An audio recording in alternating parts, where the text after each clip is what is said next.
Mark Halperin has covered every American national election since 1988. You know him as the co-author of two New York Times #1 bestsellers, Game Change, Obama and the Clintons, McCain and Palin and the Race of a Lifetime, and Double Down, Game Change 2012. He's the author of the daily newsletter Wide World of News and the author of a brand new book. It drops today, How to Beat Trump. Mark Halperin is in studio with me. Nice to have you here. Congratulations on the release of the book. You can see my copy, Mark, all thumbed and highlighted and tabbed and ready to rock and roll. I'm ready to rock and roll with all those tabs, and I'm honored to be in the Taj Mahal today. Thank you for that. Preliminarily, why this angle? I mean, look, you're a political animal like me. You wanted, I'm sure, to say something about this current climate, but why the angle of how do you beat this guy? It grew organically from so many conversations I had with Democrats, not just prominent Democrats, but people I'd sit next to in bars or on trains, and they'd say, look, we hate Donald Trump, we hate that he's president, but we're really worried he's going to win again. Some of it was just intuitive, and they just looked at the Democratic field, they looked at history, the fact that incumbents almost always get reelected. But a lot of the experts who I interviewed said there are real structural reasons why Donald Trump may well get reelected. Most of them thought he was the favorite. So I was curious. I said, if there's so much worry, what are the ideas out there about how to beat him? What are the smartest people in the Democratic Party know, based on history, based on their experience, about how could they beat this incumbent? Beating any incumbent's hard. Beating this incumbent has special challenges, and I wanted to write about that. Somebody who sees the jacket, How to Beat Trump, knows the title of the book, I think might mistakenly see this as a hit job against the president. Having read it, I don't see it that way. I mean, it's really a political scientist or pundit analysis that is respectful of his political power. Yeah, I mean, there's some things in the book that are negative about him, but there's a lot that's positive. That I think when and if the president reads it, he'll like the book, because one, it says here's all the things about him that are strong.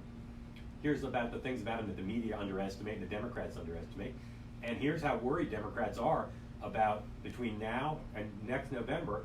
There are a lot of landmines for the Democrat, whoever the Democratic nominee is. So it's not a negative book about Trump. It's not a partisan book. As you said, it's a reported book.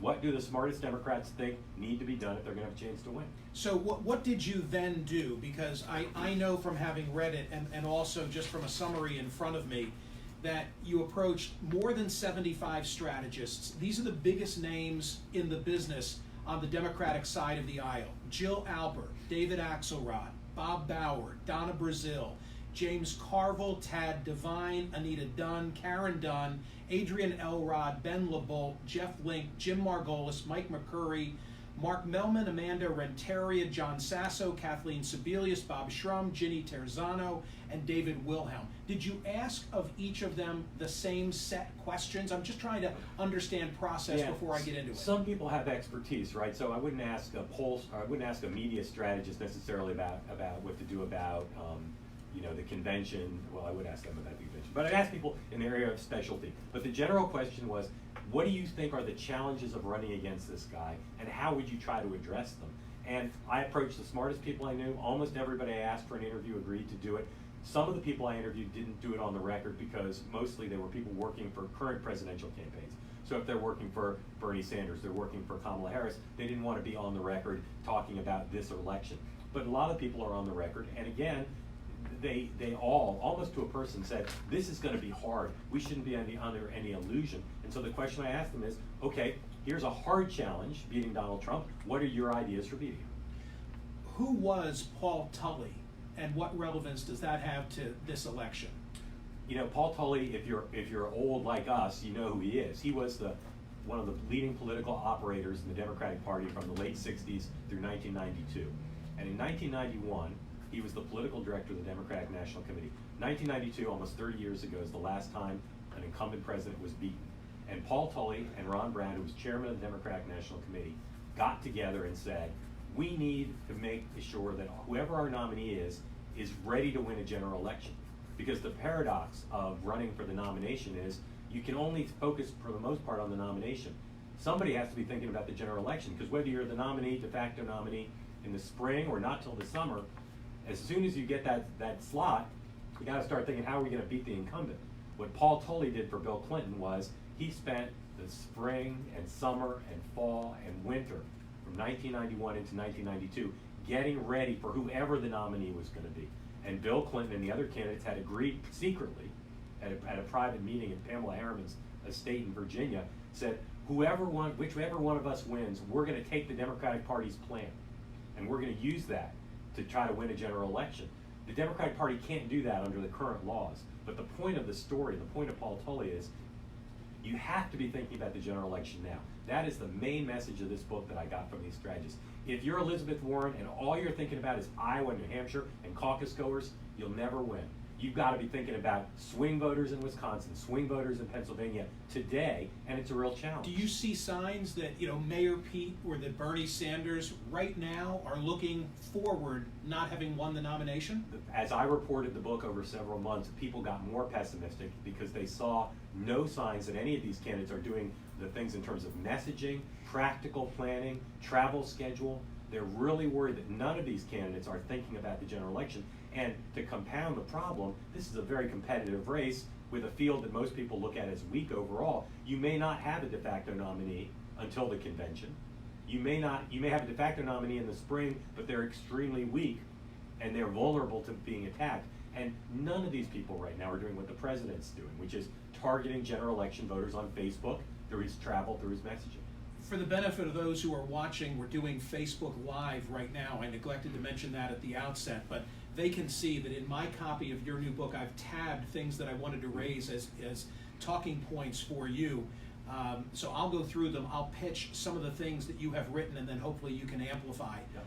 The Democrats must accept that many millions of people who voted for Trump are not racist, or ignorant, or stupid, or hate-filled, or mean-spirited, or uneducated. Some of them never much cared for Trump, but thought him the better choice. Don't demean that base or do so to your peril is the lesson that I took away from your book. And it is one that after the first thing I mentioned, plan for the general election now, is probably the biggest thing, which is you have to tell an American story that includes everyone potentially.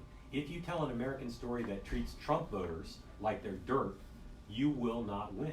Even though you're not going to get a lot of them, you have to tell an American story about what this country is going to be under your presidency. Donald Trump did that. It didn't include everybody, and it obviously excluded a lot of people who didn't vote for him. But he told a story that included enough people to get elected, and he did not disrespect people the way some candidates are doing now.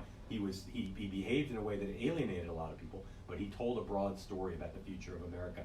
If you go out there and you act like anyone who voted for Donald Trump is dirt, you won't get any of those votes. And I think in Wisconsin and in Pennsylvania and in Michigan, you need some of those people.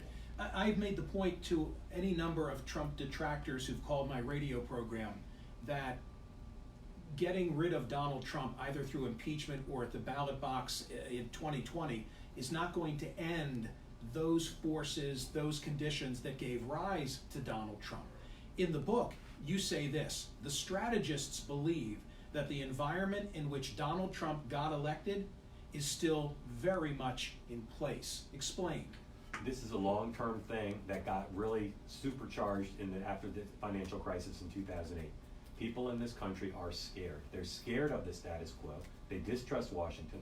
They're worried that their kids won't do as well financially as they did, have the same opportunities they did. They're worried about immigration. They're worried about competition with China. And all those things Donald Trump addressed. He didn't address them with a lot of detail, but he addressed them passionately. He addressed them with stories about real people. And that situation in America still exists. It existed when George Bush was president, when Barack Obama was president. There's a lot of fear and worry about the future, about America's place in the world. Those have to be addressed by the Democratic nominee if they're going to win. Oftentimes you'll quote the groupthink of the Democratic strategists, this elite core of strategists that you consulted with the question of how do you beat Trump. And sometimes you'll quote them individually. This was one such occasion.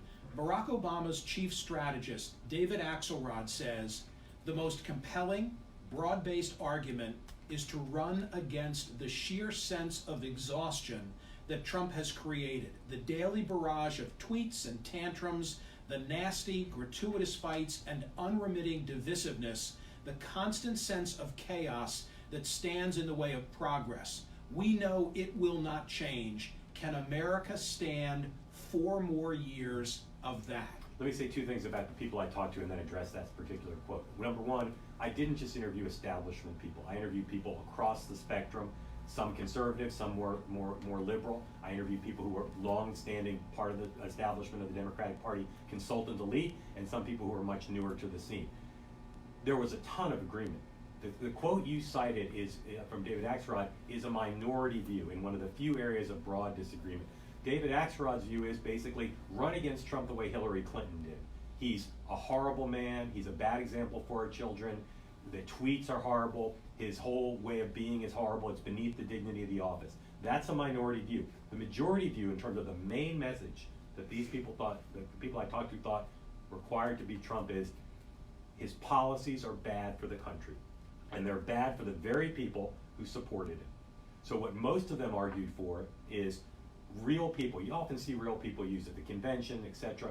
They argued for an unprecedented deployment of real Americans who voted for Donald Trump, who will now come forward and say, his tax policies hurt me, his trade policies hurt me, his environmental policies hurt me. So the majority view was run against him on policy, saying that he's bad, his policies are bad. David Axelrod and a few others, minority view is run against the man. That's what Hillary Clinton did, and it didn't work for her. You know, you remind me when I hear that strategy, and I'll bet you remember David Garth. He was a master at those kind of, they were low production value, people on the street. It almost demeans the product that he would deliver, but just random folks who reminded people of themselves, who told those kind of stories. Yeah. And look, I don't know if David Garth did this, but some political consultants will use actors doing this thing. What the strategist argued for was real people. As you know, in Iowa, Wisconsin, there are a lot of people who voted for Barack Obama and then voted for Donald Trump. They recommended, go find those people. Find some who have turned against Donald Trump and make them part of your campaign. Make them a part of the story of what Donald Trump's presidency has done to people who voted for him. The first line of chapter 3, which is candidate reputation of how to beat Trump, is intriguing. You say this: in the history of the United States, only one Democrat has run against Donald Trump. Yet how much Hillary Clinton's 2016 campaign can teach us about 2020 is a matter of some debate. Hillary Clinton was a flawed candidate. Everybody knows that. But you compare her strengths to most of the Democrats running this time, she has some strength that they don't have.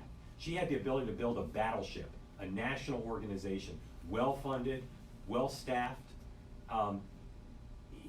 So people, I think, to some extent want to say, forget everything Hillary Clinton did because that didn't work. She was a bad candidate. The reality is there are some things you can learn. And the people I interviewed who worked for her were amongst the most interesting, because one of the main things they said was, do not think you are going to control the news cycle.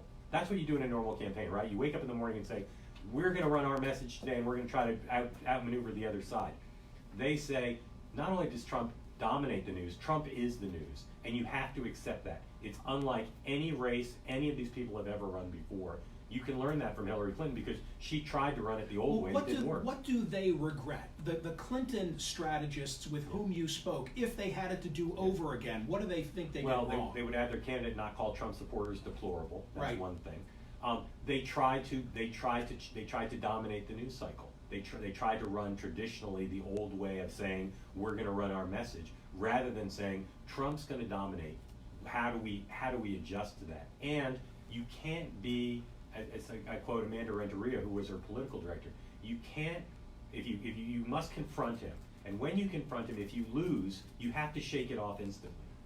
Hillary Clinton didn't always shake it off. She still hasn't shaken it off. Yeah, exactly. If you win, if you best him in a confrontation, you have to shake that off too. You must move immediately to the next battle, because Trump is tireless and relentless. You have to engage him, you have to go round by round, and you have to assume that he will not play by the normal rules. If you're somebody like Amy Klobuchar or Elizabeth Warren or Bernie Sanders, you know, if something happens, you say, well, what does the legal counsel say? Or what does my communications director say? Trump doesn't think about those things. Trump doesn't say, wait, I can't say that because I said something different last week. Or I can't say that, that's illegal. Trump doesn't think that way. So you have to recondition your mind to say, I may have been on the ballot 15 times in the last 15 years. Doesn't matter. This is a race unlike any other because Donald Trump is a candidate unlike any other, and now he's got the power of incumbency. There's a chapter in How to Beat Trump. We're not giving it all away, don't worry. I'm just picking and choosing from what I found most intriguing. But of the whole book, in fact, I'm going to have you read this if you're willing. Go to page 139, and I want you to read the long paragraph at the top of that page. I had never heard of the 3% solution.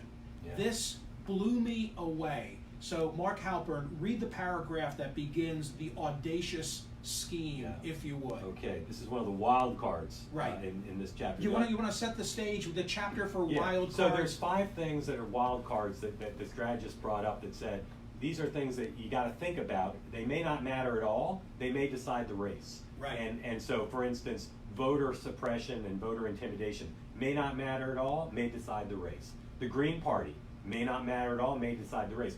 This one is one that the Democrats I talked to about this said, if we could pull this off, we could win the election on this one thing. Okay, go ahead. All right, so this audacious scheme calls for the recruitment of several well-regarded mainstream Republicans, prominent business people, or former elected officials, say ex-Governor Tom Ridge of Pennsylvania, ex-Governor Tommy Thompson of Wisconsin, or former Congressman David Jolly of Florida, then placing them as independents on the general election ballot with the express purpose of undermining Trump. Each candidate would offer a record of public or elective service, a sterling reputation, access to campaign funds through personal wealth or strong relationships with donors, high name identification, and one unambiguous message: I am doing this to defeat Donald Trump and save the future of the Republican Party. Alternatively, a single candidate with a national reputation, rather than a series of state-by-state challengers, might make a bid. If Tom Ridge or Tommy Thompson or perhaps Mitt Romney or Massachusetts Governor Charlie Baker got ballot access and ran on that same message in a handful of states, they could potentially deny Trump re-election even if they won just 3% of the vote. So the idea would be, we know what states are going to decide this election. Wisconsin is the center of the storm. Pennsylvania, Michigan, only a handful of others probably if the election's close. If you ran somebody in one of those states, a Democrat finds somebody, a senior figure in the Democratic Party, and so Joe Biden says to Vernon Jordan, go out and go start having lunch with Tom Ridge every week and talk Tom Ridge into getting on the ballot in Pennsylvania and running to say, I know I'm going to elect Joe Biden, or I know I'm going to elect Mayor Pete, but we need to do that because we have to stop Donald Trump from getting 4 more years. If that happened, chances are Donald Trump could not win. In other words, own the spoiler role. Yeah, not say you're trying to send a message. No, you're trying to take him down. You're trying to take him down by being someone who Republicans who don't want to vote for Donald Trump can feel good about voting for, because they may not want to vote for Elizabeth Warren or Joe Biden, but they may say, I feel good about voting for Tom Ridge, or I feel good about voting for David Jolly, because they represent the Republican Party that was and the Republican Party I would like to see going forward. Essentially, give every state or every swing state an Evan McMullin. Exactly. But somebody, I mean, Evan McMullin was an unknown person right before he ran for president. This theory involves someone who's got a big name. Tom Ridge, everybody in Pennsylvania knows, the former governor of Pennsylvania. It's somebody who people can feel comfortable with. It could be a business person, a prominent business person, who says, I'm not running to be president. I'm running to cleanse the Republican Party of Donald Trump. Is there any sign that this is actually being acted upon, that someone is out there trying to say to a Tom Ridge or a Tommy Thompson, you're shaking your head yes? There are signs that the camps of some of the Democratic candidates look at this as something that they need to start doing. But like most of the things in the book that the strategists say they need to start doing, I don't have any evidence that they've gotten underway yet, because they're so distracted with trying to win the nomination.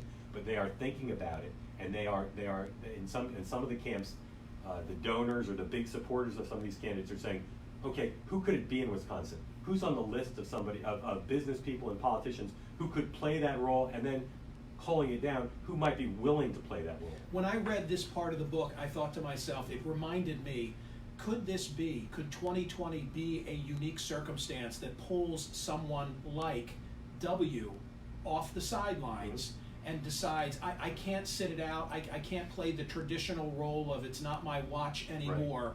Do I want to get in the game? because I think the ship needs to be righted. Well, you take all the never Trumpers in the Republican Party and all the people who in their hearts are never Trumpers but are afraid to admit it, and people like President Bush who, because of the traditions of the post-presidency, haven't spoken out. If Tom Ridge ran for governor, for president in Pennsylvania, I think George Bush might endorse it publicly.